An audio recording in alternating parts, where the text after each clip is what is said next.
আসসালামু আলাইকুম।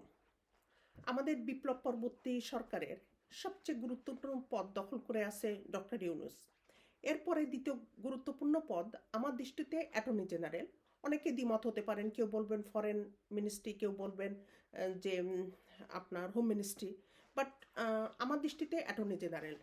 অ্যাটর্নি জেনারেলকে আমি দ্বিতীয় গুরুত্বপূর্ণ মনে করি এই কারণে, কারণ বিপ্লব পরবর্তী সরকারের অনেক আইনগত পদক্ষেপ গ্রহণ করতে হয়।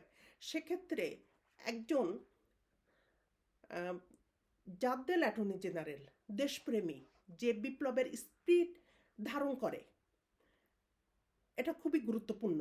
দেখুন, আমরা মিডিয়াতে দেখেছি যে আসাদুজ্জামান, উনি এখন বিএনপির ক্যান্ডিডেট, আমি খুব সম্ভব ঝিনাইদহ শৈলকুপা। ঠিক আছে, উনি কি বলেছেন যে জামাত ইসলাম আমলিগ নিষিদ্ধের আবেদন করেছিল, আর উনি সেটা খারিজ করে দিয়েছেন, অপোজ করেছেন।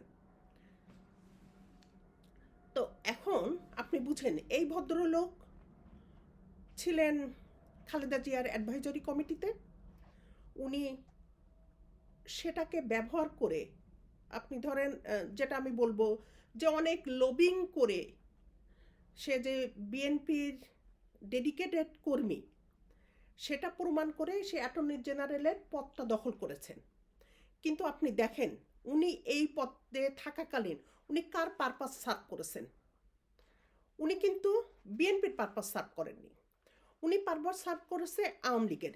আপনি কি বলবেন যে এই ভদ্রলোক আসলে বিএনপির জাতীয়তাবাদী যে শক্তি, তাদের তাদের যে আইডিওলজি, সেটা এটা ধারণ করে এই ভদ্রলোক? না। এক পার্টিতেই থাকলে যে যে সে ওই পার্টির প্রতি সে ডেডিকেটেড, এটা এটা কখনোই না। স্পেশালি যখন কমিউনিস্ট রাজনীতি বাংলাদেশে খুব রমরম অবস্থা ছিল, সে সময় অনেক সময় যেহেতু কমিউনিস্ট আর এদিকে আপনার আওয়ামী লীগ অনেকটা মুখোমুখি ছিল। যেমন তাজউদ্দিন সাহেবকে, উনি কমিউনিস্ট ছিলেন, কিন্তু এই ভদ্রলোক আওয়ামী লীগের, রাজনৈতিকভাবে আওয়ামী লীগের সাথে সক্রিয় ছিলেন। তার মানে এরা ওই যে এজেন্টের মতো ডাবল রোল প্লে করে।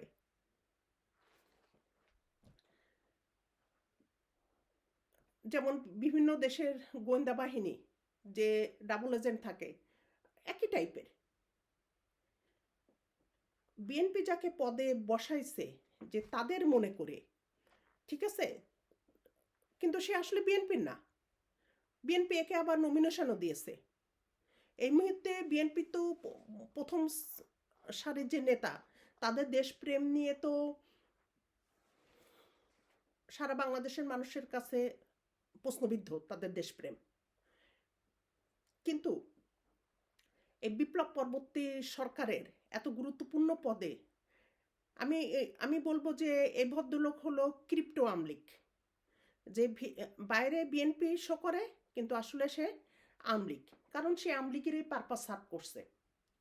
দেখুন, আপনি যদি আমলিগকে নিষিদ্ধ করতে না পারেন, আপনি সেনাবাহিনী, প্রশাসন, মিডিয়া, বিশ্ববিদ্যালয়, মেজর যে সেক্টরগুলো, এখান থেকে যদি আপনি তাদের রিমুভ না করতে পারেন, তাদেরকে যদি শাস্তির আওতায় না নিয়ে আসতে পারেন, তাহলে আপনি কিভাবে এই যে আমাদের গণ অভ্যুত্থান, একে আপনি বাস্তবায়ন করবেন? এটা তো কখনোই সম্ভব না। আপনি দেখেন, ইতিমধ্যে এই যে মেঘমোল্লা বসু এনসিপি থেকে কিছু চলে গেছে, সব মিলে কিন্তু একটা অল্টারনেটিভ রাজনৈতিক প্ল্যাটফর্ম তৈরি করেছে। ইভেন জার্মানিতে যখন নাৎসি পার্টি ব্যান করা হয়, তারা কিন্তু প্রথমে সেনাবাহিনী, প্রশাসন, মিডিয়া, বিশ্ববিদ্যালয় এর থেকে ব্যান করে। এর থেকে তাদেরকে সরিয়ে তাদেরকে বিচারের আওতায় নিয়ে আসে। আর এভাবে যেন অন্য কোনো রাজনৈতিক প্ল্যাটফর্মে না আসতে পারে, এ কারণে 1952 সালে একটা আইন পাশ করে করে যে আপনার যে অন্য নামে যাতে নাৎসি পার্টি না আসতে পারে, সেটা তারা কনফার্ম করার জন্যই এই আইনটা পাশ করে। এখন দেখেন, বাংলাদেশে কিন্তু অলরেডি আপনার আওয়ামী লীগের জন্য অল্টারনেটিভ প্ল্যাটফর্মের ব্যবস্থা করা হয়েছে। এই সরকারের দুর্বলতা, আইন প্রণয়নের দুর্বলতা, প্রশাসনিক দুর্বলতা সব কিছু মিলে আপনি দেখেন আমাদের জুলাইয়ের যারা সম্মুখ সারির নেতা, তাদেরকে জীবন কিন্তু হুমকির সম্মুখীন না। এদের কারণে আমাদের হাতি হত্যার শিকার হয়েছে। যদি আমলিগকে কঠোরভাবে নিয়ন্ত্রণ করা হতো, আমলিগকে যদি কোর্টের রায়ে তাদেরকে ব্যান করা হতো, তাহলে হয়তো আমাদের হাতি এরকম নৃশংস হত্যার শিকার নাও হতে পারত। আল্লাহ তাকে জান্নাতবাসী করুন। কিন্তু এই যে আসাদুজ্জামানের মতো লোক বাংলাদেশের প্রশাসনের সর্বত্র, এসব লোকগুলোর কোনো দল প্রেম বা এসব লোকের কোনো দেশপ্রেম নেই, এদের উম্মার প্রতি কোনো ভালোবাসা নেই, দেশের স্বাধীনতা সার্বভৌমত্বের প্রতি তাদের কোনো দায়বদ্ধতা নেই। এরা আসলে পদ দখল করতে চায়, এটাই হলো তাদের মুখ্য উদ্দেশ্য। এই যে আমাদের 20 কোটি মানুষ, তাদের স্বাধীনতা সার্বভৌমত্ব, তাদের নিরাপত্তা কিভাবে নিশ্চিত করবে? এরা কিছুটা সুযোগ পেয়েছে। আপনার অ্যাটর্নি জেনারেল হয়েছে, এখন আবার আপনার সে আপনার ইলেকশন করতেছে, হয়তো তার পরবর্তী টার্গেট আইনমন্ত্রী হওয়া। আর এই ভদ্রলোক যদি ইলেক্টেড হয়, বিএনপি যদি সরকার গঠন করে, আর যদি এই লোক অ্যাটর্নি জেনারেল তো ছিলই, যদি আইনমন্ত্রী হয় বা এই টাইপের, সে তো একটা বড় পদই দখল করবে। আপনি আমলিগের কিছু করতে পারবেন? আমলিগকে তো পশমও কেউ টাচ করতে পারবে না, কারণ এরাই আমলিগকে ডিফেন্ড করবে, এরাই আমলিগের জন্য ফ্রন্ট লাইনে চলে আসবে। এই এই যে ফেব্রুয়ারির নির্বাচন আসছে, এই নির্বাচন বাংলাদেশের জন্য খুবই গুরুত্বপূর্ণ। বাংলাদেশের জনগণকে নিশ্চিত করতে হবে তারা কি চায়। তারা কি নিজেদের জীবনের দেশের নিরাপত্তা চায়, নাকি তারা শুধু এই যে দলের ইতিহাস, এই যে তাদের এই যে লেজুর বৃত্তি, তারা এটা নিয়ে পড়ে থাকবে? দেখেন, হাসিনা কিন্তু একদিনে হাসিনা হয়নি।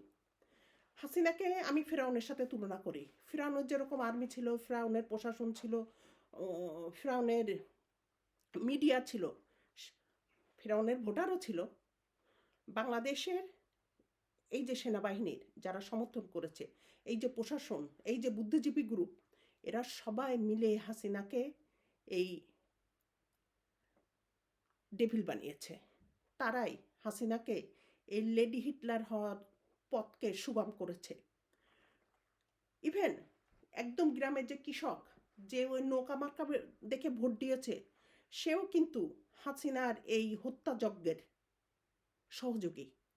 কারণ ওই ভদ্রলোকের দায়িত্ব ছিল, ওই ভোটারের দায়িত্ব ছিল, যে দেশপ্রেমী, যে বাংলাদেশ বান্ধব, তাকে একটা ভোট দেওয়া। তার যে দায়িত্ব, তার যে আমানত, ভোটটা একটা আমানত, সে কিন্তু এই আমানত রক্ষা করেনি। তার জন্য বাংলাদেশের মানুষ এই ট্র্যাপের ভিতরে পড়েছে। আল্লাহ পাকের কাছে অশেষ রহম যে বাংলাদেশের মানুষ এই ট্র্যাপ থেকে আপাতত মুক্তি পেয়েছে। কিন্তু এই সামনের নির্বাচনে বাংলাদেশের মানুষ যদি ব্যক্তি দেখে ভোট না দেয়, বাংলাদেশের মানুষের কপালে অসীম দুঃখ যন্ত্রণা অপেক্ষা করবে।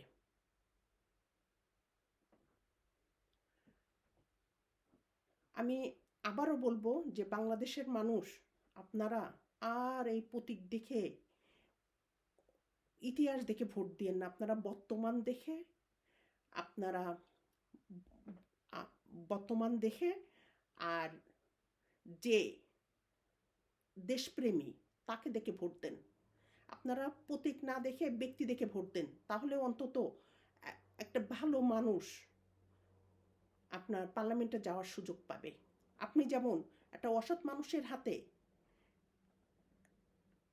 আপনার ঘরের চাবি তুলে দিবেন না, ঠিক তেমনি আপনার উচিত হবে না একটা অসৎ মানুষের হাতে দেশের চাবি তুলে দেওয়া। আর এরকম আন্ডার কভার আওয়ামী লীগ যারা আছে, এই যে ক্রিপ্টো আওয়ামী লীগ, তারা যাতে প্রশাসনে না যেতে পারে সে বিষয়ে সচেতন হন। শুধু টাকার বিনিময়ে, তেলের বিনিময়ে পদদান করেন না।